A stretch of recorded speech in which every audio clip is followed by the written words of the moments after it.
Obrigado, obrigado. Obrigado.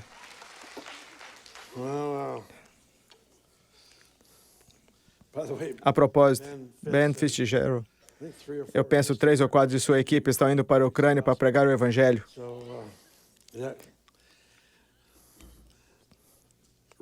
Eles correm em direção à luta. É como aqueles cavalos de guerra. Se você já leu sobre cavalos de guerra, eles são treinados para a guerra. E quando ouvem a batalha, eles correm em direção a ela. E há histórias dele ao lado como de um prédio em chamas. E mesmo estão sendo queimados pelo fogo, eles se disserem para ficar, eles ficavam. E então... má conclusão para um bom ponto. Bem, muito obrigado por todas as suas orações pela Benny. Ela teve várias boas noites de sono, o que é um grande progresso. Estamos todos agradecidos. Temos uma consulta médica importante essa semana, então teremos mais informações para você. Obrigado. Sei que mais de 10 mil pessoas se inscreveram para orar semanalmente e ainda não há mais orando. Isso é um monte de gente. É impressionante. Um pastor jantou na casa de um casal de sua igreja. Depois que saiu, a esposa disse ao marido: acho que ele roubou nossa colher. Ficou incomodada por um ano inteiro.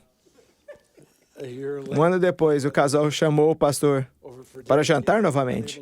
Incapaz de resistir, a esposa perguntou: você roubou nossa colher ano passado? O pastor respondeu: não, eu coloquei dentro da sua Bíblia. Essa é a minha favorita de todos os tempos.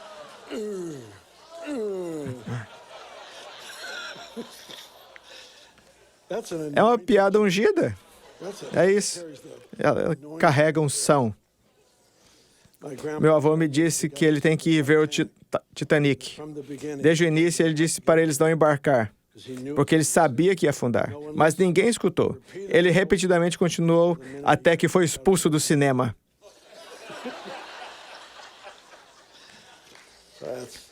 Essa foi estúpida.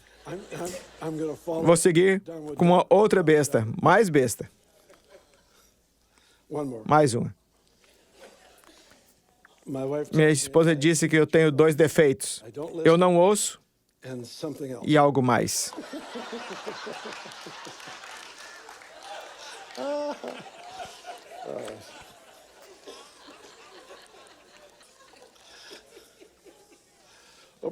Abra sua Bíblia, Evangelho de Mateus, capítulo 6. Evangelho de Mateus, capítulo 6.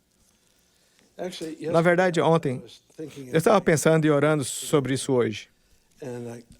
E eu continuei sentindo meu coração pendido para o povo ucraniano.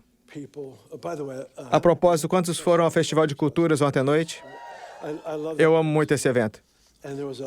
E havia uma mesa lá com nossos estudantes ucranianos. Eu não sei se alguém está aqui, mas falei com alguns deles sobre o contato com suas famílias. E um deles disse: sim, em nossa cidade, eles jogaram bombas na cidade, mas eles não explodiram. São bombas não explodidas. Meio que se encaixa com a história que foi contada um minuto atrás. Estamos agradecidos. Você sabe, você tem quase que ter morte cerebral para não se deixar levar por alguma dessas crises, dessas histórias de crise. Mas muitas vezes não sabemos realmente o que fazer. Sabemos que devemos orar. Mas posso dizer isso sem ser acusador, apenas honesto. Às vezes nossas orações são orações simbólicas para nos fazer sentir melhor sobre responder à crise. Não são necessariamente orações para fazer diferença. E o Senhor nos chamou e nos posicionou para fazer diferença em nossa relação através da oração. Para mim, um dos maiores mistérios da Bíblia é o fato de que fomos projetados para trabalhar em conjunto com Deus. Isso me fascina quase todos os dias da minha vida. A oração é um daqueles momentos em que vemos isso bem claro. Então, eu quero falar sobre oração hoje, mas eu quero fazer ou rever coisas que já ouvimos e dissemos amém. Mas sinto que, para pelo menos alguns de nós, algumas das coisas sobre as quais eu vou falar foram colocadas em segundo plano. E elas precisam estar em primeiro plano, elas precisam estar bem na frente, por causa do momento em que vivemos. Você foi projetado para estar vivo nesse momento. Honestamente, se aquela frase em Esther, para um tempo como esse, alguma vez se aplicou a alguém, se aplica a você agora. Você teve muitas oportunidades de morrer e ainda está aqui.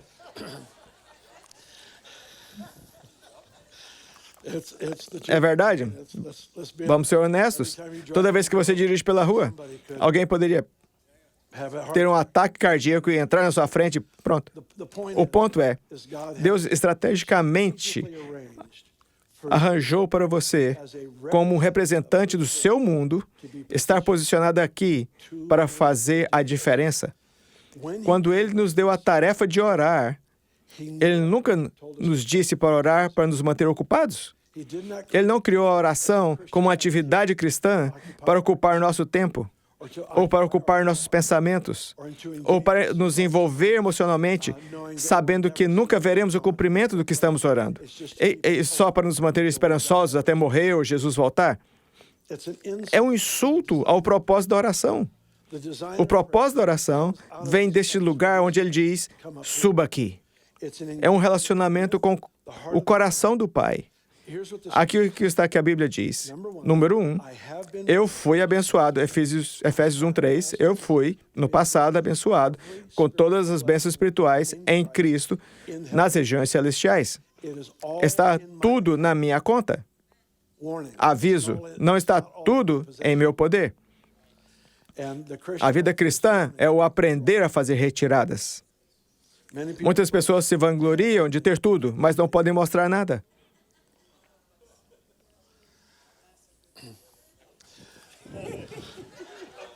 O que eu acabei de dizer. Ele nos posicionou nesse papel de colaboração em parceria com o Pai, porque o Pai está procurando alguém que irá permanecer em um lugar de influência através da oração, não pelo seu título, mas por sua missão, mas estar diante de um Pai justo e lutar em nome daqueles que estão em crise ou em necessidade. Você está vivo para um tempo como este. Eu quero lhe dar um sermão de 45 minutos em 5 minutos. Não, você não está indo embora. É para mim entrar no segundo. Não faça as malas ainda. Você não está saindo fácil assim. Honestamente, eu quero preparar o terreno para algo que eu penso ser um dos grandes mistérios da oração. Espero que isso traga clareza para que possamos desenvolver essa base. Vamos olhar a oração do Senhor hoje. E como eu já disse tantas vezes, não acho que o título Oração do Senhor seja um bom título. Funciona, porque sabemos onde está, mas não foi sua oração, porque na oração está a confissão do pecado e ele não tinha pecado. Foi uma oração modelo. Pessoalmente, eu gosto de me referir como uma oração apostólica, porque o mandato apostólico é obter o projeto do céu e implementá-lo na terra até que essa terra reflita a natureza daquele. Esse é um mandato apostólico e essa é a essência dessa oração que Deus nos deu para orar. Sinto muito, preciso de mais um minuto. Talvez 2 ou 3. Eu estava assistindo The Chosen, não me lembro, talvez 3 semanas atrás, eu estava observando esse segmento onde Jesus, eu acho que ele está sentado na beira de sua cama ou algo assim, e ele passou por uma oração hebraica e viu os discípulos fazendo isso. Pensei, eu gosto disso, alguma coisa conectou no meu coração, talvez não no seu, e pensei, a disciplina de oração repetida, que você se recusa a reduzi-la à repetição, mas a faz viva, há poder nessa oração. E nas últimas semanas peguei essa oração do Senhor e a oro quando levanto de manhã e oro quando vou para a cama à noite. Agora, eu não acho que Jesus nos deu essa oração para ser orada assim. Acredito que seja uma oração modelo, um esboço de oração. Mas quando eu oro, cada frase está cheia de significado. É mais do que uma oração memorizada. Ao invés disso, é algo que vem do coração e diz, Pai Nosso. E começa com esse relacionamento com o Pai Todo-Poderoso, que me convidou a trabalhar com Ele e fazer a diferença na Terra. Você está vivo para fazer diferença no planeta. E nossas orações são para contar, são para ter efeito. Agora, mais um comentário a esse respeito. Acho que mais um. Ou possivelmente mais 2 ou 3 comentários a esse respeito. Então, começaremos com o primeiro sermão.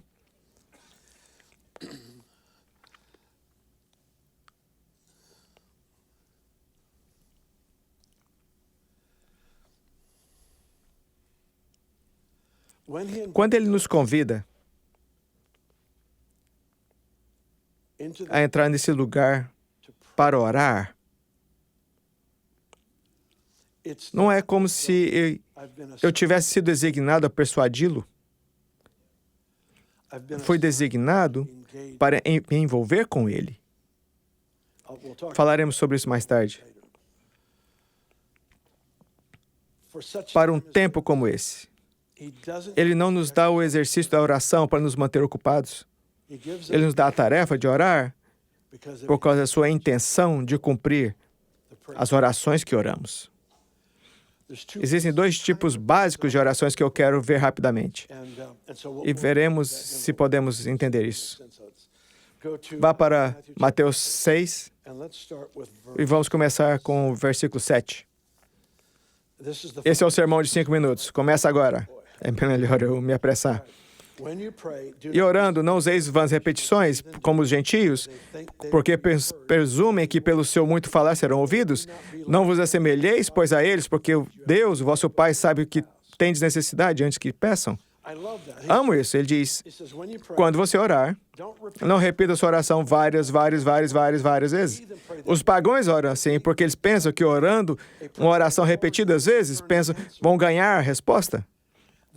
Eles se envolvem com Deus que lhes dá pontos por orações repetidas. Não faça isso. Isso é o que os pagãos fazem. E o raciocínio por trás disso, ele diz, porque o seu Pai sabe o que você precisa. Vir diante do meu Pai. Primeiro, isso não tira de mim a responsabilidade de orar pelas minhas necessidades diárias. Aqui diz, o pão nosso de cada dia nos dai hoje. O próximo versículo, ele dá essa tarefa de orar por nossas necessidades diárias. Então não é tipo, ele sabe, então não ora. Ele diz, ele sabe o que você precisa, então venha diante dele como um pai que não precisa ser persuadido a cuidar de seus filhos.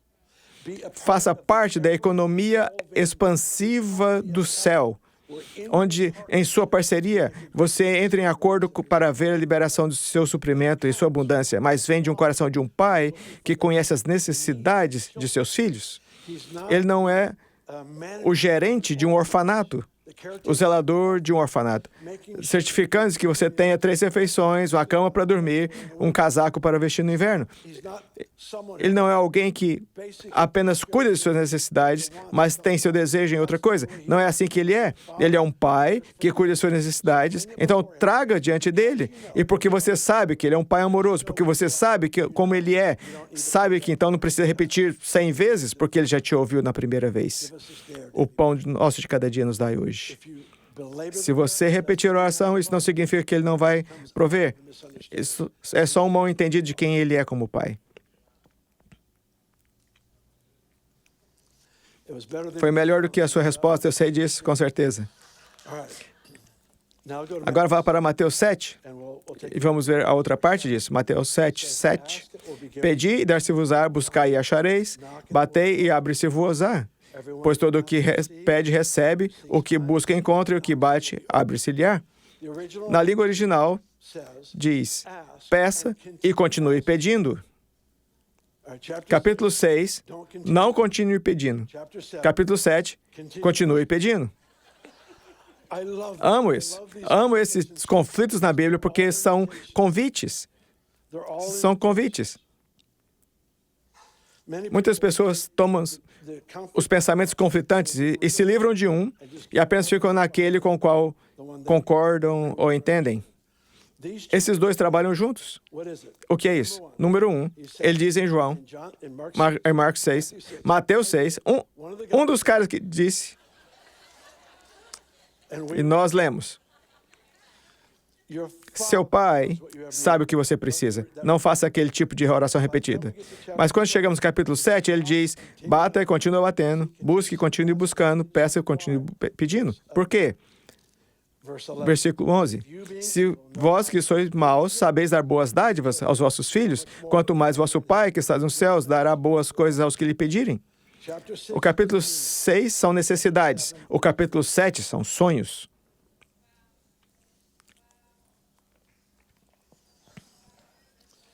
O capítulo 6 são as suas necessidades básicas. O capítulo 7 são as boas coisas que um pai concede aos seus filhos. Qual é a diferença? A oração singular do capítulo 6, a oração diária pela provisão, é por causa de quem ele é como pai. Mas o orar repetidas vezes me muda. Não é uma oração para convencer Deus, é uma oração que me transforma como aquele que permanece continuamente diante dele com o mesmo problema no meu coração, dia após dia. Isso me transforma para que eu me torne uma pessoa que possa lidar bem com a resposta que estou buscando.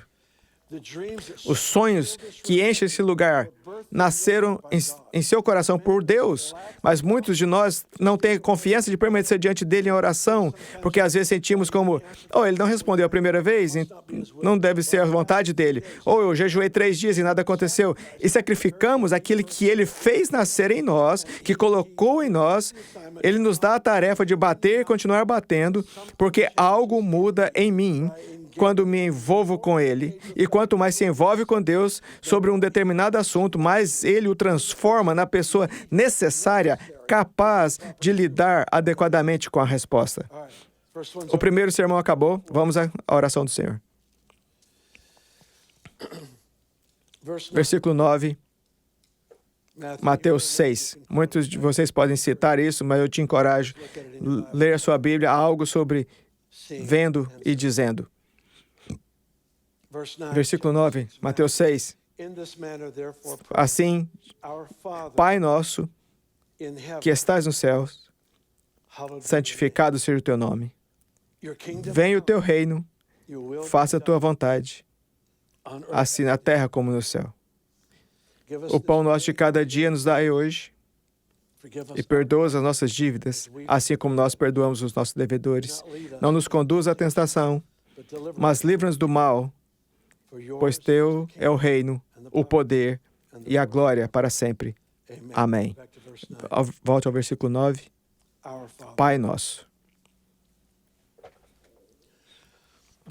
A Igreja Ocidental moldou o Evangelho de tal forma que a ênfase principal é na realização individual.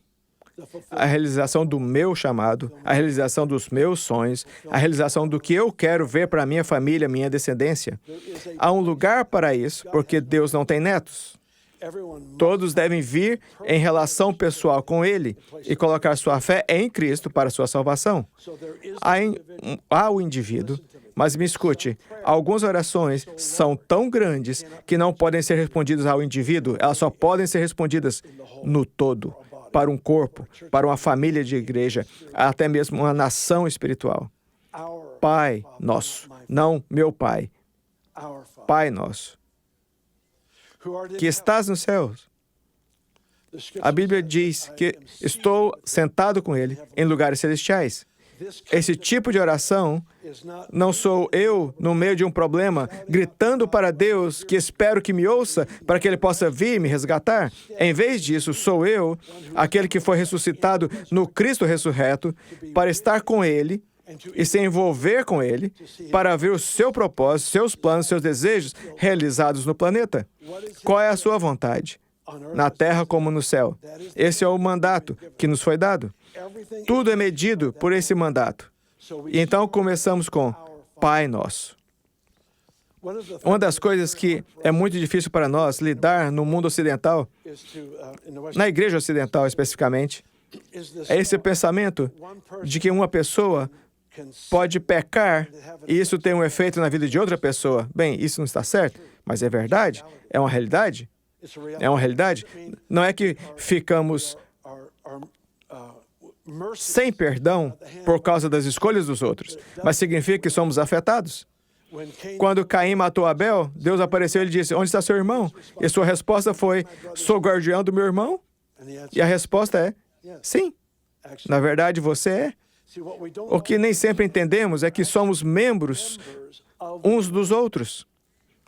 Este dedão está vivo porque a mão está viva. A mão morre, o dedão vai morrer com ela. Entende? Há um aspecto da vida cristã, dessa caminhada com Cristo, que é completamente dependente um do outro. Não é uma parte que se enfatiza muito, mas é verdade. Acã, na Bíblia, quando ele pecou, tinha 35 anos. Um monte de soldados israelenses haviam obedecido a Deus. No dia anterior, morreram na próxima batalha por causa do pecado de Acã. Injusto? Não quando você é da família. Há certas coisas que acontecem quando você entende que somos membros uns dos outros. Portanto, essa oração, embora seja uma oração apostólica, o projeto do céu implementado aqui na terra, é uma oração por uma família. Nosso Pai, que estás nos céus, santificado, reverenciado, honrado, temido, é o seu nome. Orando orações, entendendo o temor de Deus, não enfraquece sua oração. A intensifica, pega uma oração ampla e a transforma em um raio laser em sua eficácia. Porque o temor de Deus é o qualificador de tudo o que é eficaz na vida cristã. Santificado seja o teu nome. Muitas pessoas tomam o nome do Senhor em vão, e eu me lembro de ter trabalhado numa delegacia uma vez, estava limpando a prefeitura e a polícia. Eu era um engenheiro de limpeza.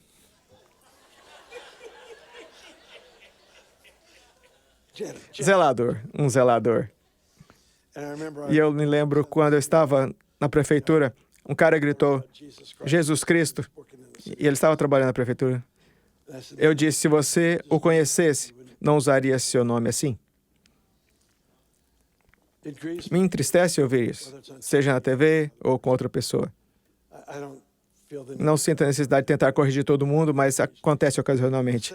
Naquela mesma noite eu estava no departamento de polícia e o despachante, estávamos conversando e ele fez a mesma coisa. Ele disse, se você o conhecesse. O primeiro cara ficou bravo comigo, tive que sair porque ele estava bravo comigo. Mas o segundo cara disse, se você o conhecesse, não usaria o nome dele assim. Ele disse, me desculpe. Isso é desrespeitar o nome. Mas a maneira mais comum que seu nome é desrespeitado, seu nome é usado em vão, é por crentes que dizem, Deus me disse, quando Ele não fez.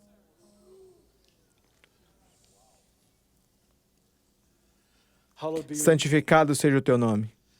O nome do Senhor é uma torre forte. É interessante, a Bíblia nos diz que o nome do Senhor é um esconderijo, mas o esconderijo nos coloca fora do alcance, não fora de vista. Aquele esconderijo te coloca fora do alcance. O inimigo não pode alcançá-lo, mas ele é forçado a olhar para a sua vitória. Ele é forçado para olhar para a sua segurança. Ele é forçado para olhar para o poder do nome de Jesus, que te cobre completamente, que Jesus altruisticamente deu a você para usar à sua disposição para seus propósitos. Santificado seja o teu nome. Venha o teu reino. Faça-se a tua vontade, assim na terra como no céu. Jack Taylor, muitos anos atrás, nos ajudou a entender esse versículo, me ajudou a entender esse versículo um pouco melhor.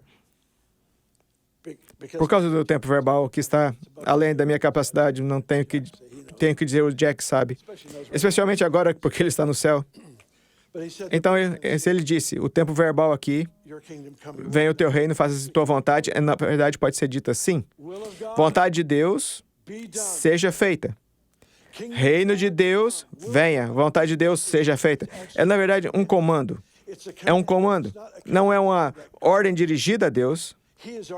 Ele já concordou, já decidiu que no seu sistema de oração, de cumprir aquele clamor do seu povo, Ele nos convida para esse lugar. Lembre-se, conversa celestial, onde fazemos o decreto, vemos o coração do Pai, sentimos a compaixão do Senhor por uma determinada situação e estamos com o Pai em nome de Jesus e vemos um problema e declaramos: Reino de Deus, venha. Vontade de Deus, seja feita. Para mim, a maior definição da vontade de Deus na Bíblia é na terra, como é no céu. É uma oração tão ampla que é fácil orar e não ser capaz de monitorar suas respostas. Isso faz sentido para você? Respostas às orações é o que te fortalece para mais orações. Respostas às orações te fortalece para mais orações. Na verdade, te dá a motivação e o ímpeto para disputar ainda mais, porque vimos respostas às orações. A oração como essa, Reino de Deus venha, na terra como é no céu, é uma oração ampla. Se você não souber como ela é respondida, não será encorajado pelas suas respostas. Como é que o Reino de Deus vir? Toda vez que tem um amigo deprimido, que você é capaz de encorajar, o reino veio. Você tem aquele vizinho suicida com quem conseguiu conversar e orar por um período de uma semana ou duas, e no final de 2 semanas aquela coisa quebrou e ele não tem mais aquela motivação. Adivinha o quê? Essa libertação aconteceu porque o reino veio. Aquela enxaqueca que atormenta aquela pessoa com quem trabalha e você orou e já não tem em 3 semanas. O reino veio. E se você não entende isso, esse é o cumprimento desse clamor que temos sido posicionados para fazer. Reino de Deus, venha. Vontade de Deus, seja feita. Nossa vida é implementar a realidade daquele mundo e liberá-la nesse mundo. Isso é a vida. Isso é a oração. Me escute. Não ore se você não vai seguir com obediência. Não ore. Reino de Deus, venha. Se você não vai fazer nada para que Ele possa dizer amém, porque é a nossa obediência que lhe dá o alvo para atacar.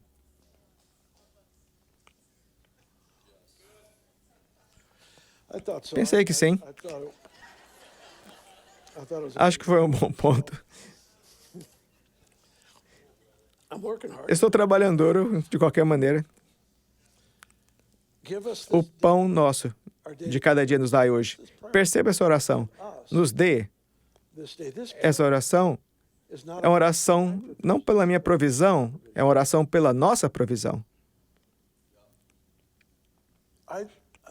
Tenho certeza que você fez isso, mas tenho minhas dúvidas de que para a maioria de nós a oração de provisão tem sido para o nós, é muito mais para o eu. O pão nosso de cada dia nos dai hoje. Ele conduz essa oração dizendo: seu Pai sabe o que você precisa antes de pedir, mas então ele diz: peça.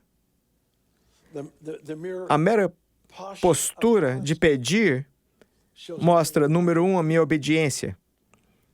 E número 2, minha compreensão de como esse sistema funciona. Eu entendo, eu peço, ele responde. Encontrei algumas traduções, acho que 3 ontem. Acho que tem um aqui, deixe-me ler. Acho que foi o William Barclay. Ele disse: dá-nos hoje o nosso pão para o dia seguinte. Outra tradução: dá-nos hoje o pão de amanhã.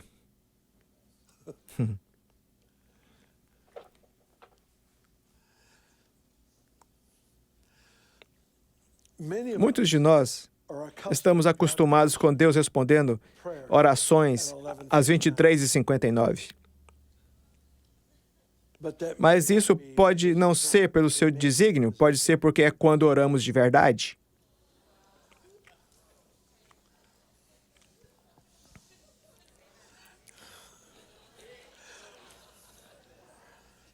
Muitos de nós criaram uma teologia em torno de Deus que vem no último momento. Mas essa oração diz: dá-me hoje o pão de amanhã.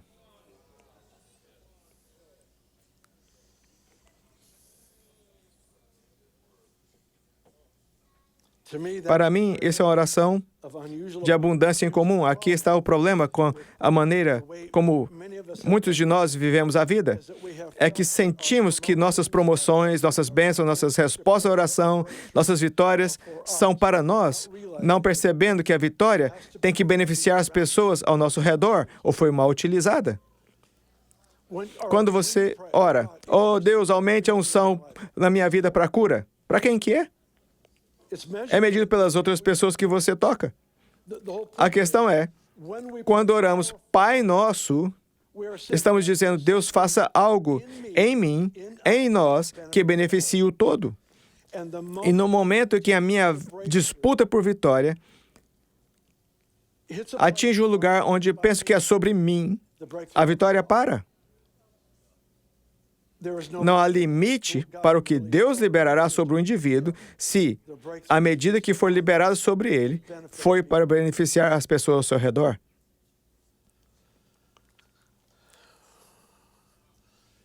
Dá-nos hoje o pão de amanhã.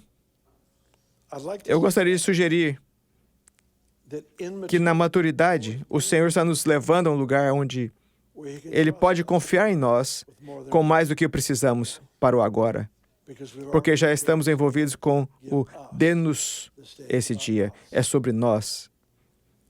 A igreja primitiva, não havia uma pessoa que tivesse falta, porque eles entenderam o nós.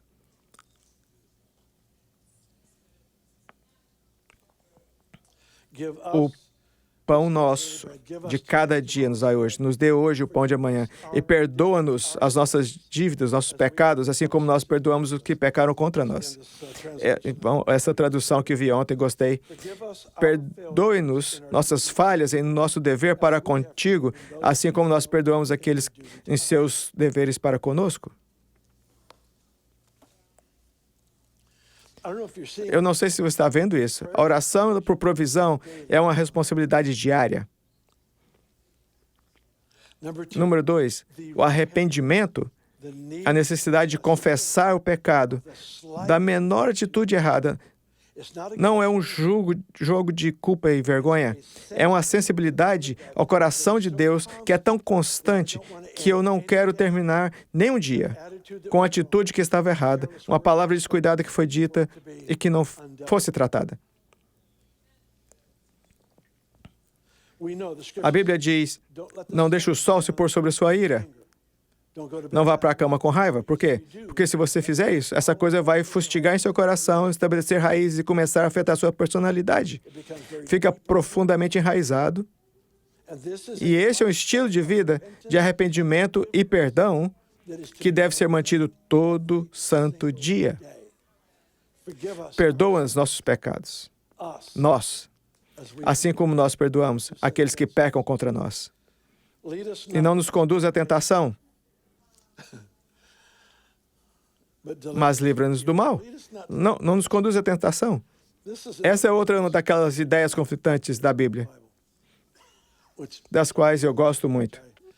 Eu cito frequentemente a passagem de Provérbios que diz, não responda a um tolo de acordo com a sua loucura, para que não seja sábio aos seus próprios olhos. Próximo versículo. Responda ao tolo de acordo com a sua loucura. Sim, para que não seja sábio aos seus próprios olhos. Não responda um tolo de acordo com a sua loucura por alguma boa razão. Não responda ao tolo. Aqui temos, peça a Deus para não te conduzir à tentação. Então, Tiago 1,13 diz, ele não leva ninguém à tentação. Então, por que orar? Eu acho que é importante para nós não vivermos na vergonha do nosso passado, mas vivermos na percepção de que podemos falhar. E eu chamo isso sobre pobre de espírito. Novamente, não é vergonha, não autoflagelação, isso não é humildade, isso é a forma sutil de orgulho. Mas vindo ao Senhor, percebendo, eu também posso cair. Gálatas fala sobre isso. Você está tentando restaurar um irmão que caiu. Lembre-se, você também pode cair. Em outras palavras, faça com gentileza. Se você fizer com arrogância, pensando que é algo, está criando o seu próprio fracasso. Assim, essa postura de humildade diante do Senhor e não nos conduz à tentação. Mas a forma como gosto de olhar para essa história é, vamos dizer que estou com muita dificuldade financeira. Chris e eu saímos para almoçar. Farei dele o herói da minha história. Ele gostou da primeira vez, então vou tentar de novo. Nós saímos para almoçar e vamos dizer que eu estou com muita dificuldade. E nós sentamos à mesa e ele se levanta, nós acabamos de chegar, eu me sento e ele vai usar o banheiro. E estou sentado e lá e olho entre o sal e a pimenta tem uma de $100 dobrada e a garçonete não viu quando limpou a mesa. Eu estou olhando para a nota de $100, reconhecendo minha necessidade, pensando, Jeová Jireh. Deus me deu de maneiras misteriosas. Então eu percebo, esse é o espírito de estupidez. Não vou fazer isso. Repreendo isso, digo não, supero aquilo e não pego o dinheiro. O Chris volta do banheiro, senta-se e pela primeira vez percebe o dinheiro entre o sal e a pimenta. Ele veio e diz, Ei, cara, alguém deixou uma boa gorjeta? Ele chama a atenção da garçonete e lhe dá os $100. Nenhum de nós pegou o dinheiro, mas era atraente para um de nós. Às vezes, é a condição do seu coração que faz a circunstância normal parecer atraente para fazer o errado. Deus não criou o desejo de fazer errado. Isso faz algum sentido? Há uma diferença aqui. Essa oração não nos conduz à tentação, é basicamente, Deus, ao me guiar hoje, leve em consideração a minha estupidez.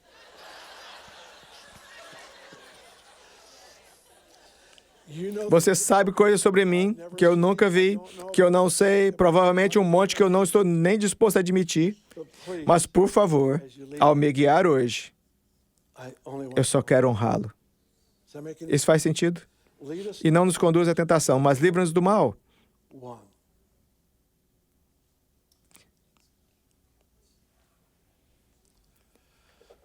Paulo dá um aviso em Efésios 4, não dê lugar ao diabo. E foi escrito, na minha opinião, historicamente, para a igreja mais madura, pelo menos do seu tempo, a igreja de Éfeso. Não há nenhuma correção aqui. A única espírito que não tinha uma palavra de correção foi a igreja de Éfeso. E ainda assim, ele os advertiu, não dê lugar ao diabo, porque é possível para um crente dar o lugar ao inimigo, uma oportunidade legal de matar, roubar e destruir. Então, essa oração é uma oração importante, mas, por favor, note novamente, não é uma oração eu orando por mim.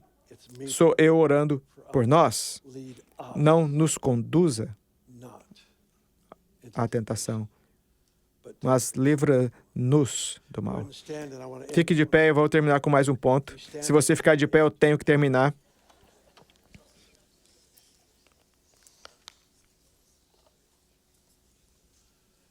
Fique em seu lugar, se puder. Aqui está o que eu quero que observe. Como começa a oração?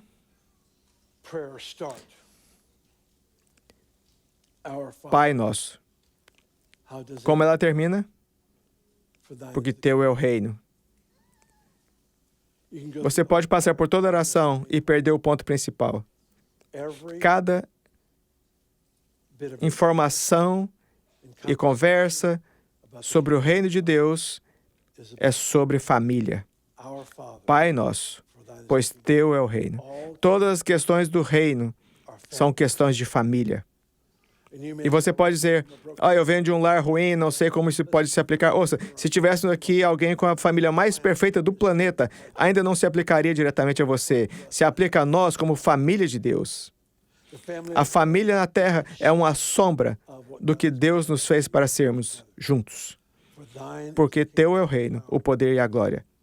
A questão é, não fazemos parte de uma instituição, não fazemos parte de um tipo de organização religiosa.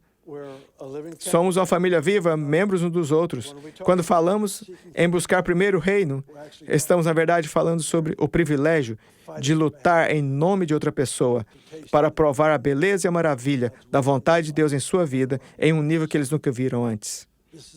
Isso é sobre nós. Espero que, a partir de hoje, sim, ore pela Ucrânia. Há maneira específica que podemos orar por causa do que compartilhamos hoje. Mas espero que, além da crise imediata, e vá para a maneira como nós aproximamos do Pai. E começamos a orar mais intencionalmente para que outros negócios também prosperem.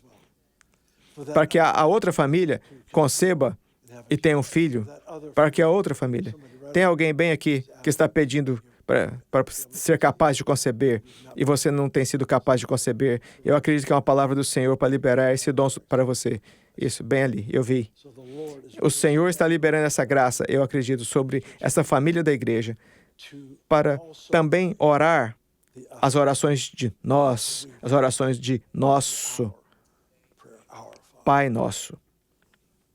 Pai, eu oro por essa família, por nossa família online, que você nos ensine a orar. Obrigado. Nos ensine. Ele nos encarregou de moldar o curso da história através da oração. Oração que molda o curso da história. Essa é a nossa tarefa. Nos ensine a nos engajar tão profundamente com o seu coração que o que oramos faça diferença. Amém. Uma última coisa. Eu quero saber se há alguém aqui que nunca fez um compromisso pessoal com o Senhor Jesus Cristo. Você nunca comprometeu sua vida com Ele. Você nunca sabe o que a Bíblia chama de nascer de novo. Você não sabe o que é ser perdoado, ser trazido para a família. Mas está querendo dizer hoje, eu não quero deixar o prédio até que eu saiba que realmente encontrei paz com Deus, que eu fui perdoado do pecado. Se esse for você, levante a mão bem rápido. Eu quero dar oportunidade a todos. Se você está online fazendo isso, por favor, temos pastores online que vão conversar e orar com você. Parece que todo mundo já é salvo. Sejam abençoados, sejam abençoados.